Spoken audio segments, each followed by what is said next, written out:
version. Malachie 3.19 ou Malachie 4.1.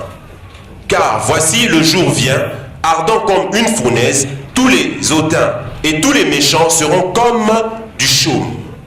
Le jour qui vient les embrasera, dit l'Éternel des armées, il ne leur laissera ni racines ni rameaux. Le chaume, voilà encore un autre matériau. Tous les hautains et tous les méchants seront comme du chaume. Quand tu es hautain, quand tu es méchant, spirituellement tu es comme du chaume. Et spirituellement, quand tu es dans ces choses-là, tu es en train de bâtir avec du chaume. Le chaume. Le chaume est l'image des hautains. Et le mot hautain vient de l'hébreu Z. Z-E-D. Z. De l'hébreu Z qui veut dire orgueilleux, insolent. Et le mot méchant vient de l'hébreu rish A. R-I-S-H. Un petit trait d'union, et puis A-H, qui veut dire méchanceté. Le mot méchant ici, c'est un mot global.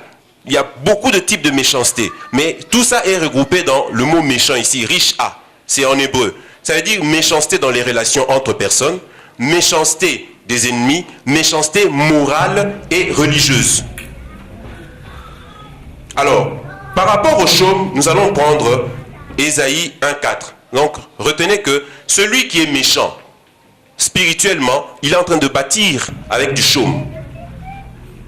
Celui qui est hautain, spirituellement, est en train de bâtir avec du chaume. Le chaume, c'est la paille. L'herbe qui a séché. Ésaïe 1.4. Malheur à la nation pécheresse, au peuple chargé d'iniquité, à la race des méchants et aux enfants corrompus. Ils ont abandonné l'Éternel, ils ont méprisé le Saint d'Israël, ils se sont retirés en arrière. Voilà. Quand on abandonne l'Éternel, ça veut dire quoi? Ça veut dire la vérité est là. Nous savons que c'est ça la vérité, la parole de Dieu. Nous nous détournons de cette parole volontairement.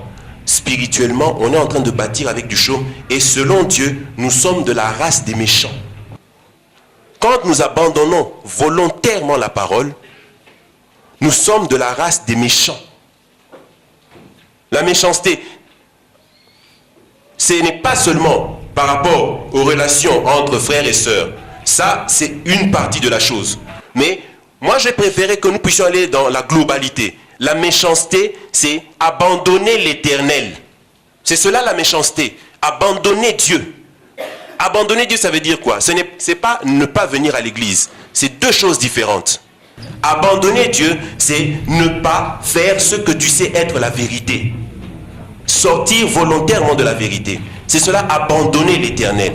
Et c'est cela être méchant. Parce qu'à partir de là, découlent toutes les autres caractéristiques de la méchanceté. Quand on abandonne Dieu. Alléluia. J'ai voulu qu'on aille dans la globalité. Abandonner l'Éternel, c'est cela la méchanceté. Quand on sort de la voie de Dieu, quand on méprise, mépriser ça veut dire quoi? Ça veut dire qu'on bafoue la grâce que Dieu nous donne à cause de nos intérêts, à cause de nos ambitions. Et là, on est méchant devant Dieu. On fait partie de la race des méchants. Abandonner l'Éternel. Et quand on est dans ces choses-là, ça veut dire qu'on est en train de bâtir avec du chaume. La méchanceté. Le chaume, la méchanceté. Le chaume, c'est aussi l'image de la colère, de la rancune. Nous allons lire un passage. Donc retenez, le chaume, c'est l'image de la méchanceté spirituellement. Quand tu es méchant, tu as abandonné Dieu. Et de là découle la méchanceté, penser mal de ton frère, vouloir faire du mal à ton frère. Toutes ces choses-là découlent du fait que tu as abandonné Dieu. Quand on a abandonné Dieu, Dieu nous considère comme étant de la race des méchants. Quand on ne vit plus selon la parole, Dieu nous considère comme étant de la race des méchants. Donc le chaume, c'est l'image de la méchanceté. Et c'est aussi l'image de la colère, de la rancune. Nous allons lire dans Abdias 1.18. Abdias 1.18. Abdias 1.18. Le chaume. La maison de Jacob sera un feu et la maison de Joseph une flamme. Mais la maison d'Ésaü sera du chaume qu'elles allumeront et consumeront. et il ne restera rien de la maison d'Ésaü, car l'Éternel a parlé. La maison de Jacob sera un feu, et la maison de Joseph une flamme. Mais la maison d'Ésaü sera du chaume.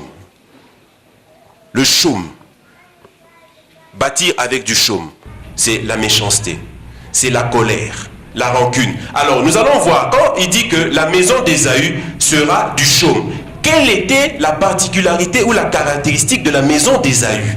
Et c'est là que nous allons comprendre encore qu'est-ce que c'est que le chaume. Parce qu'en lisant dans la parole, en comprenant quelle était réellement la particularité de la maison d'Ésaü, la maison d'Ésaü c'est le signe de la tribu d'Ésaü, nous allons comprendre que quand on est dans ces choses-là, nous sommes en train de bâtir avec du chaume. Est-ce que vous me suivez? Quand nous sommes dans ces choses-là, ce qui caractérisait la maison d'Ésaü ou la tribu d'Ésaü, nous sommes en train de bâtir avec du chaume. Et sachant qu'un jour viendra où Dieu éprouvera tout ce qu'on est en train de faire, le chaume. Allons dans Amos 1:11. Et c'est là que nous allons voir quelle était la particularité de la maison d'Ésaü ou la tribu d'Ésaü. Amos 1:11. Ainsi parle l'Éternel, à cause de 3 crimes. Si tu es dans ces choses, sache que tu es en train de bâtir avec du chaume. Quels sont ces 3 crimes? À cause de 3 crimes d'Édom. Édom, c'est Ésaü. Alléluia. Édom, c'est Ésaü. C'est la même famille, c'est la même tribu. Édom. À cause de 3 crimes d'Édom, même de 4, je ne révoque pas mon arrêt. Parce qu'il a poursuivi ses frères avec l'épée en étouffant sa compassion. Parce que sa colère déchire toujours et qu'il garde éternellement sa fureur ou sa colère. Le chaume, quand tu es rancunier, c'est le chaume. Quand tu n'as pas pardonné à ton frère, pour celui qui est là, pour celle qui est là, si tu as encore quelque chose, si tu as toujours quelque chose à l'égard d'un frère ou d'une sœur, parce que le frère ou la sœur t'avait blessé, si tu gardes encore ces choses-là en toi, tu es en train de bâtir avec du chaume. Et le jour où Dieu éprouvera cela, ton temple ne va pas tenir, ton temple ne va pas résister. Le chaume. Qu'est-ce qui s'était passé en fait entre Ésaü et Jacob? Vous connaissez l'histoire. Nous allons rapidement lire dans Genèse 33, 3 à 4. Qu'est-ce qui s'est passé? C'est que Jacob avait usurpé la bénédiction de son grand frère Ésaü. Alléluia. Jacob avait usurpé. Par tromperie, par ruse, il avait su subtiliser la bénédiction de son grand frère. Et que nous dit la Bible? Allons d'abord dans Genèse 27 à 41. Genèse 27 à 41 d'abord.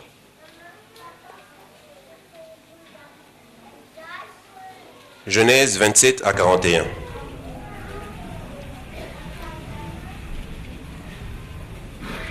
Ésaü, quand Jacob a volé la bénédiction, a usurpé la bénédiction de son frère Ésaü, la Bible dit ceci: Ésaü conçut de la haine contre Jacob. Là, c'était quand ils étaient encore seuls. Ils n'avaient pas encore de famille.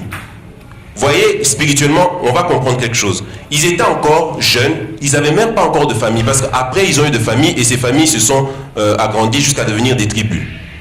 Ésaü conçut de la haine contre Jacob à cause de la bénédiction dont son père l'avait béni. Et Ésaü disait en son cœur: les jours du deuil de mon père vont approcher et je tuerai Jacob mon frère. Mais quand vous allez dans le verset qu'on vient de lire, qu'est-ce que Dieu dit? À cause de 3 crimes d'Édom, d'Ésaü, qu'est-ce que Ésaü a fait? Il a poursuivi son frère. Or, quand on dit ça, ça veut dire que ce sont les descendants d'Ésaü qui ont fait ça. Ce n'est pas Ésaü lui-même. Alléluia. Est-ce que vous me saisissez? Ce sont les descendants d'Ésaü qui ont poursuivi les descendants de Jacob. Mais chose bizarre, quand vous allez dans Genèse 33, vous allez voir que eux-mêmes, les protagonistes, les 2 frères, avant même qu'ils aient des familles et que ces familles se transforment en tribus, ils s'étaient réconciliés. Ces 2 frères s'étaient réconciliés. Mais regardez, et c'est ça que je voulais vous faire comprendre, regardez la conséquence de la rancune que Ésaü avait gardée pendant un moment. La Bible dit que cela ne doit pas produire des rejetons. Quand bien même ils s'étaient réconciliés, mais la colère qu'il avait gardée, et le malin en a profité pour passer jusqu'aux générations d'après. Vous voyez comment les choses que nous gardons peuvent descendre jusqu'à nos enfants. Alléluia. il a ouvert une porte et le malin a fait que cette colère descende jusqu'aux générations d'après qui venaient des reins d'Ésaü. Ésaü courut à sa rencontre. Ça, c'est juste l'épisode de leur réconciliation. Ésaü courut à sa rencontre, il l'embrassa et se jeta à son cou, et le baisa, et ils pleurèrent. Ils se sont réconciliés. Les deux frères s'étaient réconciliés. Mais quand nous allons dans Abdias 1,18, qu'on me remette le verset, regardez ce que Dieu dit. La maison de Jacob sera un feu, et la maison de Joseph une flamme. Mais la maison d'Ésaü sera du chaume. Et quand nous allons dans Amos 1,11, ainsi parle l'Éternel, à cause de 3 crimes d'Édom ou bien d'Ésaü, même de 4, je ne révoque pas mon arrêt, parce qu'il a poursuivi ses frères avec l'épée, en étouffant sa compassion, parce que sa colère déchire toujours, et qu'il garde éternellement sa colère. Quand bien même les 2 frères se sont réconciliés, mais la colère qu'il avait gardée est passée jusqu'à ses descendants. Alléluia. Et c'est ça que Dieu est en train de réprimer. Donc, toi qui es là, il y a une chose que tu dois savoir. Il faut rapidement te réconcilier avec ton frère ou ta soeur. Parce que plus tu traînes, plus tu es en train d'ouvrir une porte. Et ce que toi tu as comme colère, ce que tu as comme haine, comme grief, passera à tes descendants. Alléluia. Et tu seras étonné de voir que tes enfants et les enfants de ta soeur ne s'entendent pas. Tu ne comprends pas d'où ça vient. Vous vous êtes réconciliés, mais le fait que tu as dormi sur ta colère, sur ta haine pendant longtemps, tu as laissé une porte ouverte et l'ennemi en a profité. Quand bien même toi tu arrives à te réconcilier, mais tu as déjà transmis quelque chose de dangereux derrière toi. Et c'est cela bâtir avec du chaume. Alléluia. Si tu as un grief, que ce soit dans ta famille charnelle, résous-le rapidement. Parce que tu ne sais pas la bombe à retardement que tu es en train de laisser derrière toi. Voilà. Bombe à retardement. Eux, ils se réconcilient, mais les générations d'après commencent à s'entretuer. Alléluia. Bâtir avec du chaume. C'est la rancune, c'est la méchanceté. La colère. Bâtir avec du chaume. Dans l'église, ton frère t'a causé du tort, ta soeur t'a causé du tort. Ce sont des choses qui arrivent parce que nous sommes entre humains dans une société. Alléluia. Entre humains, il ne manque pas de problèmes parce que nous ne sommes pas parfaits. Déjà entre mari et femme qui se sont dit que je t'aimerai jusqu'à la folie, quelques années après ils commencent à se donner des coups. Donc c'est pour dire que si on est à 500 comme ça, vous croyez qu'on va toujours s'entendre comme 2 jumeaux? Non, il y aura des problèmes. Alléluia. Mais nous devons savoir que l'amour couvre une multitude de fautes. Nous ne devons pas garder la rancune parce que ça produit des rejetons. Nous ne devons pas garder la colère. Parce qu'en faisant ces choses, nous sommes en train de bâtir avec du chaume.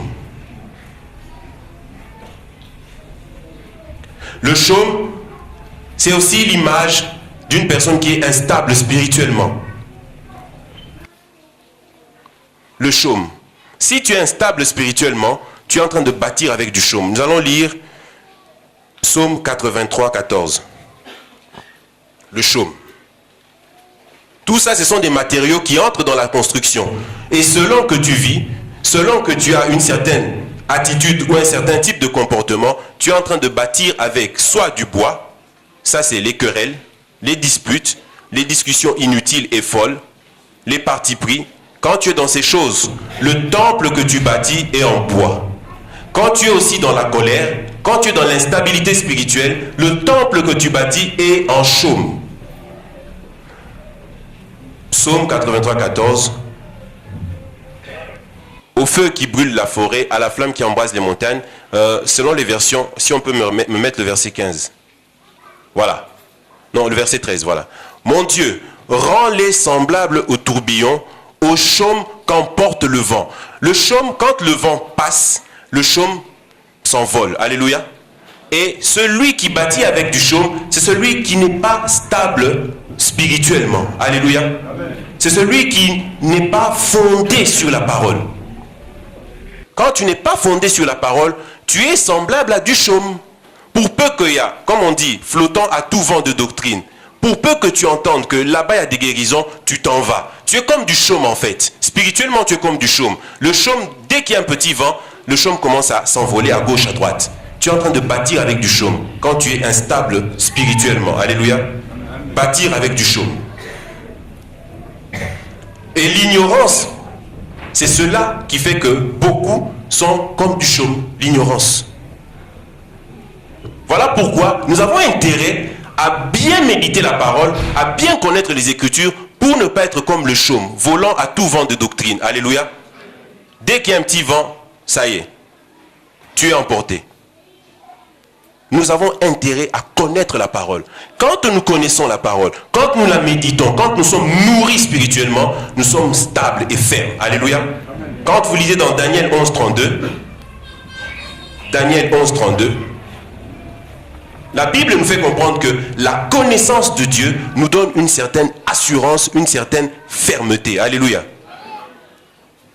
Il séduira par des flatteries les traîtres de l'alliance, mais ceux du peuple qui connaîtront leur Dieu agiront avec fermeté. Pour ne pas être comme le chaume, nous devons connaître la parole. Être ferme. Alléluia. Je vais passer rapidement sur le foin, qui est notre troisième matériau. Le foin, Ésaïe 33, 11. Je vais passer rapidement, puisqu'en fait, le foin et le chaume, c'est pratiquement la même chose.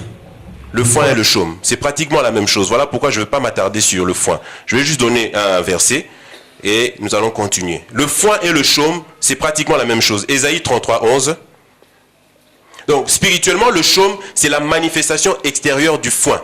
Ça veut dire quoi? Le foin, c'est quand ce que tu conçois, ta méchanceté, ce que tu conçois, une certaine légèreté, c'est quand ça se manifeste qu'on parle du chaume. Alléluia.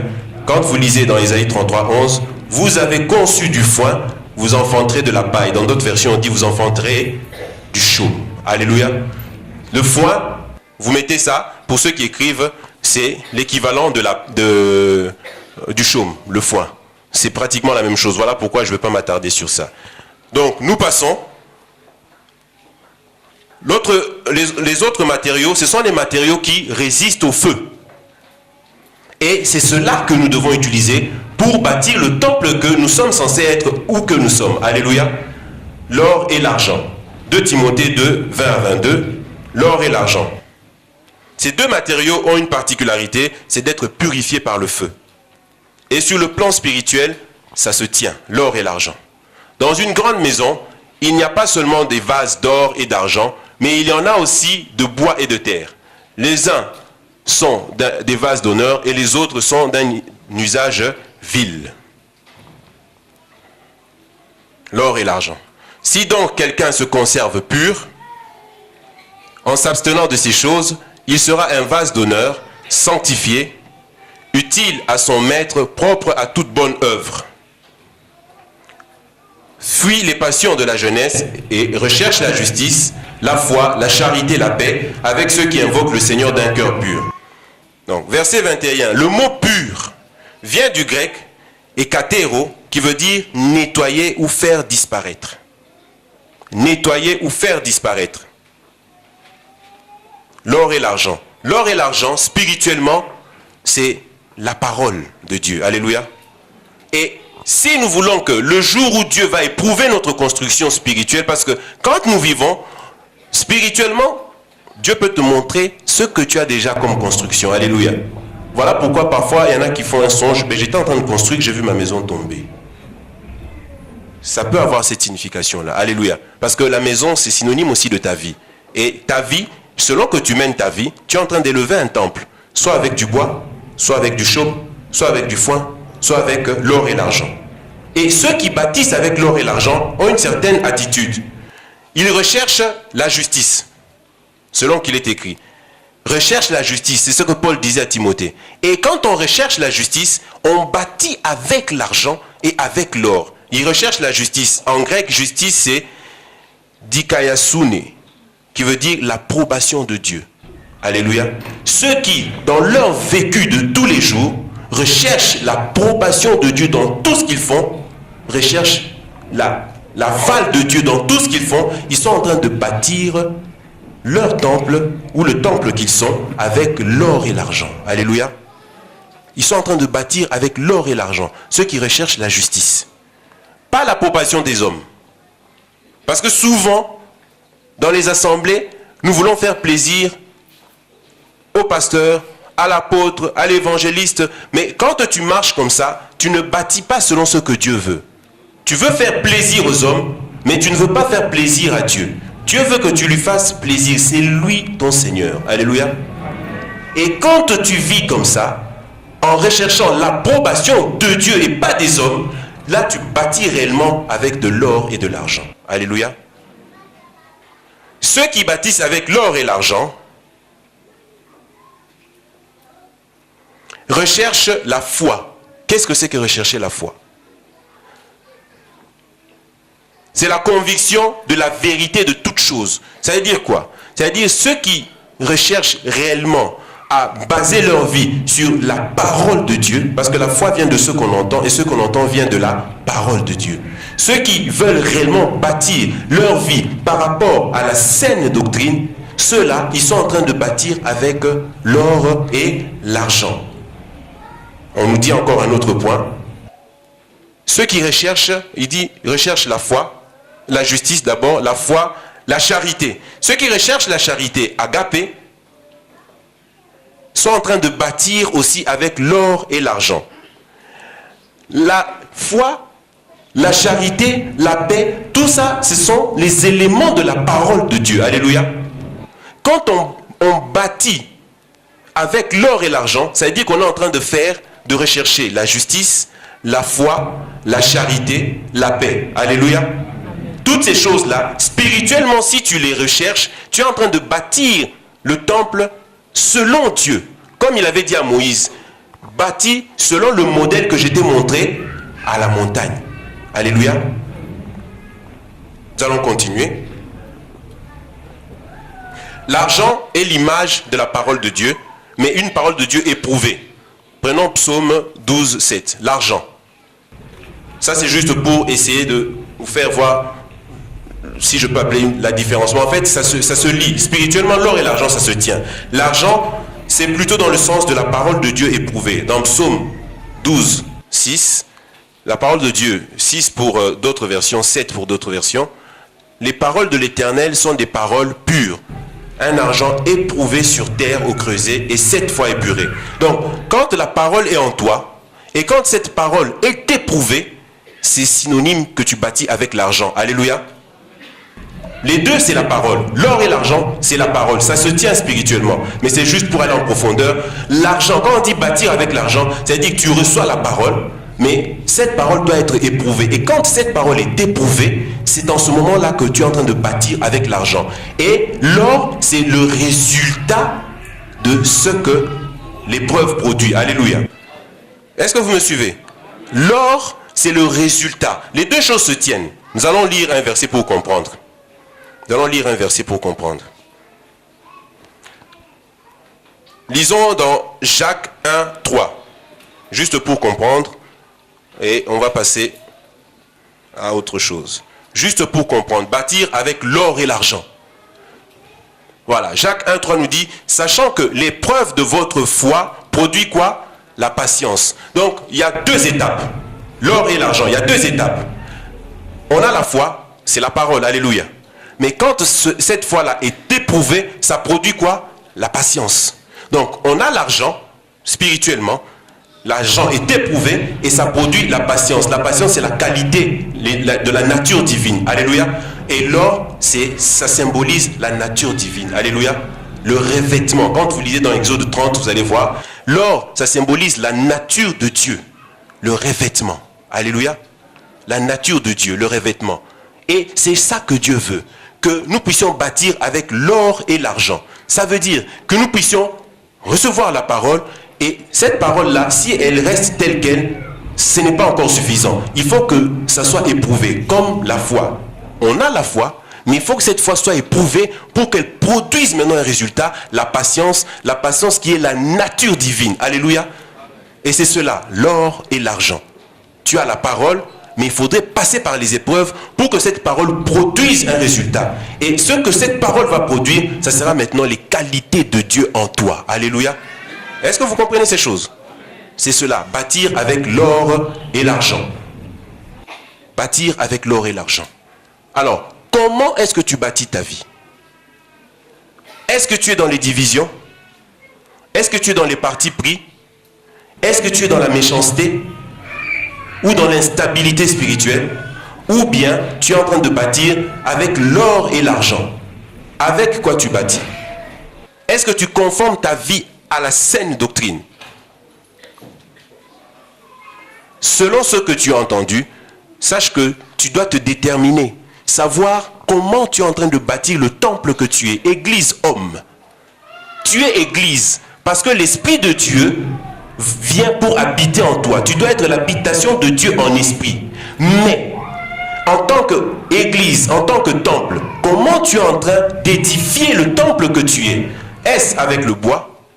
Est-ce avec le chaume, le foin ou l'or et l'argent? Alléluia. Nous continuons. Et le dernier matériau, c'est les pierres précieuses.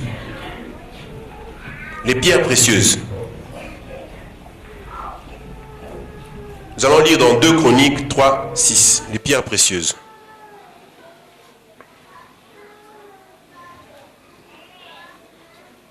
« 2 Chroniques 3, 6. Les pierres précieuses.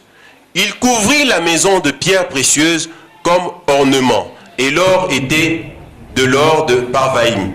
Il couvrit la maison de pierres précieuses. » Quand tu bâtis le temple spirituel que tu es, comme ornement, ce sont les pierres précieuses. Alléluia.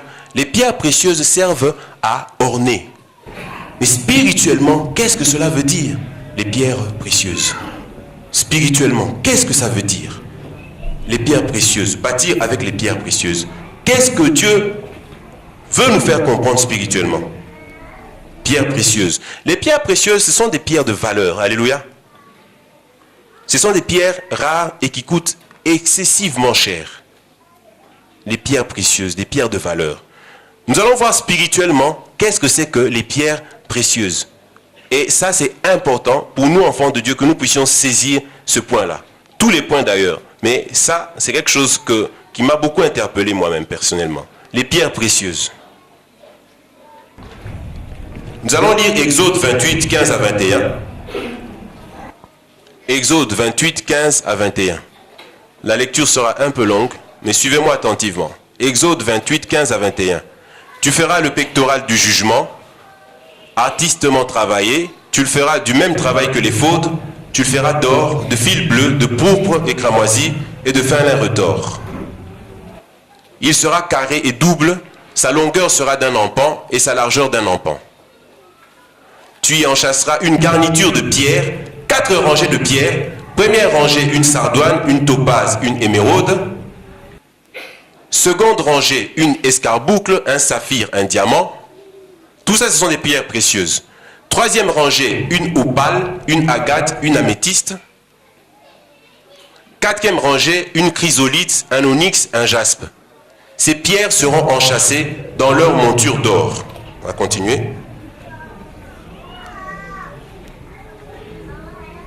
Il y en aura 12, d'après les noms des fils d'Israël. Elles seront gravées comme des cachets, chacune avec le nom de l'une des 12 tribus. Prenons maintenant le verset 29, toujours du même chapitre. Le verset 29. Lorsque Aaron entrera dans le sanctuaire, il portera sur son cœur les noms des fils d'Israël gravés sur le pectoral du jugement pour en conserver à toujours le souvenir devant l'Éternel. Alléluia. Alors, ça nous sommes dans l'Ancien Testament. Dans l'Ancien Testament, les sacrificateurs avaient un vêtement. Et sur ce vêtement-là, le sacrificateur, le souverain sacrificateur, avait un vêtement particulier qui le distinguait des autres. Et sur ce vêtement-là, le pectoral, il y avait des pierres précieuses. Alléluia. Nous avons vu, il y en a eu 12. Et il les portait, et c'était les noms des fils d'Israël, de la tribu d'Israël. Il les portait pour entrer dans la présence de l'Éternel. Alléluia. Il le portait sur sa poitrine et sur ses épaules aussi, pour entrer dans la présence de l'Éternel. Mais ça, c'est l'image de Christ. Alléluia. C'est l'image de Christ intercesseur. Ça, ce n'était que l'ombre. Mais maintenant, les pierres précieuses, pour nous, qu'est-ce que cela veut dire? Quand nous regardons dans les Écritures, n'oubliez pas ça, retenez, Quand nous regardons dans les Écritures, la Bible nous dit ceci, dans le livre de 1 Pierre 2, 5. Quand nous regardons dans les Écritures, la Bible nous révèle quelque chose. Et vous-même, comme des pierres vivantes. Donc, première chose, tout enfant de Dieu est une pierre. Alléluia. Est-ce que vous me saisissez? Tout enfant de Dieu est une... Alléluia.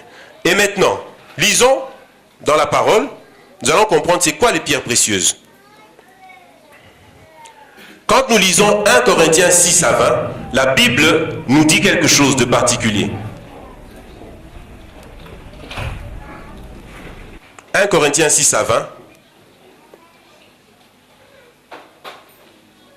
Car vous avez été rachetés à un grand prix. Alléluia. Suivez-moi attentivement. Car vous avez été rachetés à un grand prix. Tu as été racheté à un grand prix. Tu es une pierre. Tu as été racheté à un grand prix. Mais quel est le prix qui a été payé? Alléluia. Tu as été racheté à un grand prix. Parce que tu es une pierre vivante. Tu as été racheté, j'insiste, à un grand prix. Mais quel est le prix qui a été payé pour que tu sois racheté? 1 Pierre 1, 18 à 19. Quel est le prix qui a été payé pour que tu sois racheté? Tu es une pierre, retiens-le, une pierre vivante. Et tu as été racheté à un grand prix. Mais quel est le prix qui a été payé?